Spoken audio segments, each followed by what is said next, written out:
She stood there with her hands on her hips, sunglasses on, smirking like she owned the entire street. Her bright yellow Lamborghini was parked across my driveway gate like a shiny, expensive roadblock. I honked twice. She didn't move. Instead, she yelled, "You're not going anywhere until you take down that ugly fence. HOA rules." I kept my voice calm, but inside my frustration was burning. "Move your car," I said, stepping closer. She laughed, tossed her hair back, and waved a cheap-looking paper in my face. "Official HOA notice. You're in violation." One glance told me everything I needed to know. Misspelled words, no signatures. She really thought she could intimidate me with that. I checked the clock on my porch. My daughter's school play started in 30 minutes. I wasn't missing it because of her power trip. "Last chance," I told her. She folded her arms. "Go ahead.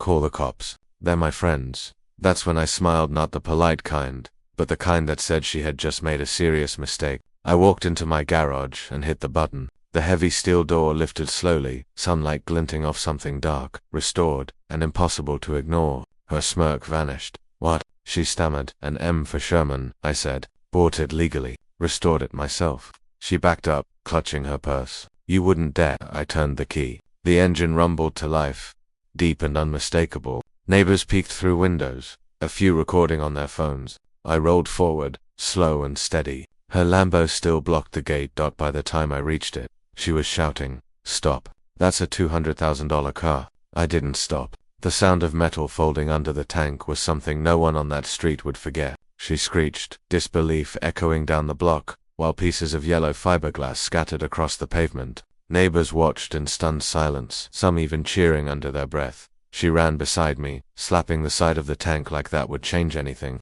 "You're finished. I'll have you arrested," she cried.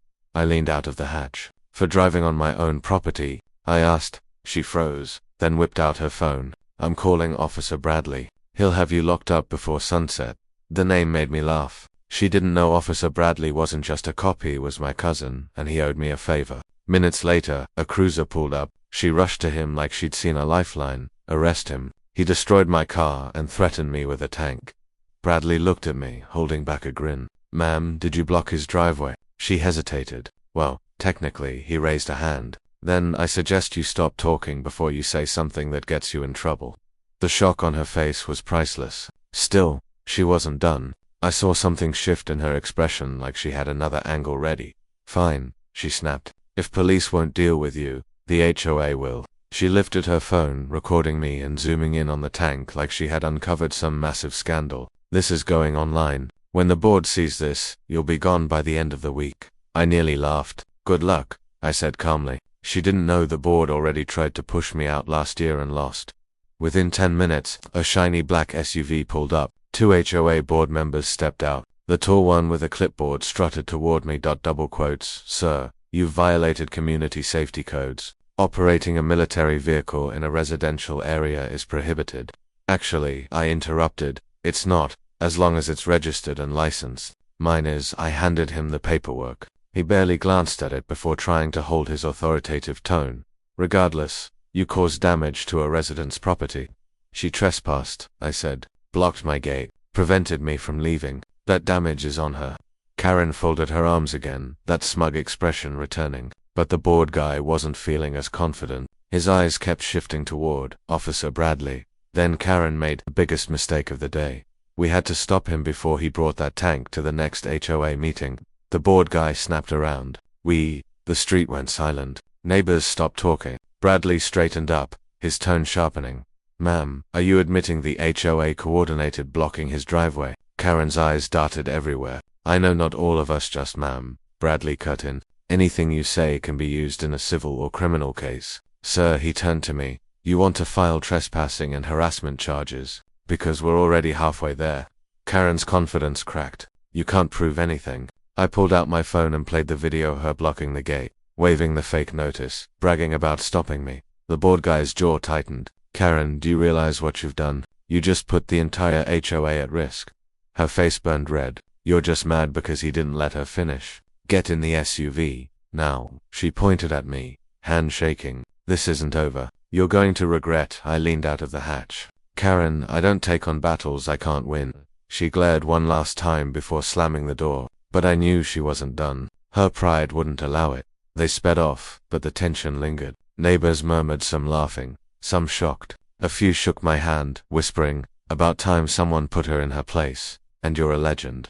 I smiled, but I wasn't celebrating. Karen wasn't someone who backed down, especially not after watching her precious Lambo flattened. She would retaliate. That evening, as I headed inside, I noticed a dark sedan idling across the street, tinted windows, no front plate. It sat for 5 minutes before rolling away. By morning, I had my answer. My mailbox was stuffed with a thick envelope marked urgent legal notice.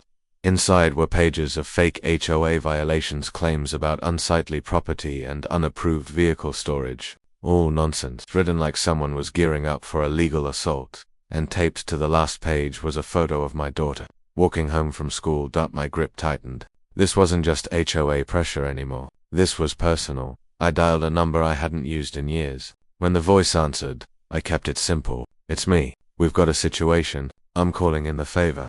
There was a pause. "How soon do you want the team there?" "Tonight," I said, "and tell them to bring everything by sunset." My quiet street looked like a neighborhood barbecue hiding something far more serious. A black SUV with government plates arrived first, followed by 2 unmarked vehicles with engines that didn't sound civilian at all. 4 people stepped out, plainclothes, but sharp eyes. They weren't here to talk. They were here to protect. Karen's house was dark, but I caught the blinds shift. She was watching. Diaz, one of my old teammates, handed me a tablet, pulled her phone records, calls to a lawyer with a rough reputation and a private investigator. "Private investigator," I said. Diaz nodded. "Same one who took the photo of your kid. Don't worry, we've got him under surveillance." The burn in my chest sharpened. Good. The moment they cross my property line, I want them stopped. No warnings.